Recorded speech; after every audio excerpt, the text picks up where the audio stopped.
Road கடை காளான் வீட்லேயே எப்படி செய்யலாம் அப்படிங்கிறத பார்க்கலாம்.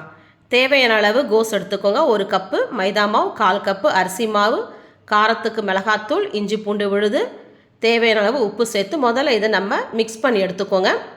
அந்த மாவோட கோஸு நல்லா மிக்ஸ் ஆகணும். அதுக்கப்புறமா நம்ம கொஞ்சமாக தண்ணி ஊற்றி கொஞ்சம் கட்டி பதத்துக்கு நம்ம பிசைஞ்சு எடுத்துக்கலாம். ரொம்ப தண்ணியாக பிசைய வேண்டாம், ரொம்ப கட்டியாகவும் இருக்க வேண்டாம். அதை பிடிச்சி நம்ம எண்ணெயில் போடுற அளவுக்கு நம்ம ஓரளவுக்கு கட்டி பதத்துக்கு பிசைஞ்சு எடுத்துக்கோங்க. ஸோ இந்த பதத்துக்கு நம்ம பிசைஞ்சு எடுத்தோம்னா நல்லாயிருக்கும். அதுக்கப்புறம் எண்ணெய் காஞ்சதும் இதை சின்ன சின்ன உருண்டையாக பிடிச்சி நம்ம பொரித்து எடுத்துக்கலாம். நல்லா பொன்னிறமாக வர வரைக்கும் நம்ம பொரித்து எடுத்துக்கலாம்.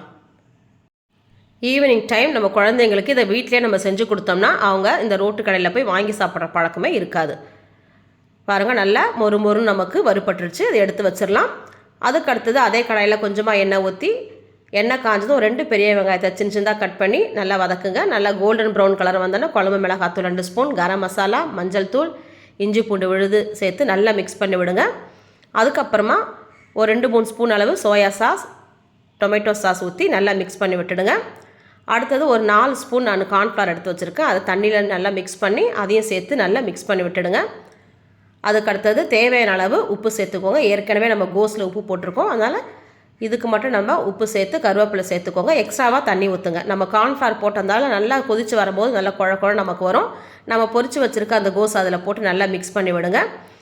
அது பெருசாக இருந்தாலும் நமக்கு நல்லா நசுக்கி விட்டிங்கன்னா நமக்கு நல்லா குழ வந்துடும். கடையில் விற்கிற மாதிரி. அவ்வளோதாங்க, நமக்கு காளான் ரெடி. உங்களுக்கு பிடிச்சிருக்குன்னு நினைக்கிறேன். பிடிச்சிருந்தா நீங்களும் இதே மாதிரி செஞ்சு பார்த்துட்டு லைக் பண்ணுங்கள், கமெண்ட் பண்ணுங்கள், ஷேர் பண்ணுங்கள், மறக்காமல் சப்ஸ்கிரைப் பண்ணுங்கள்.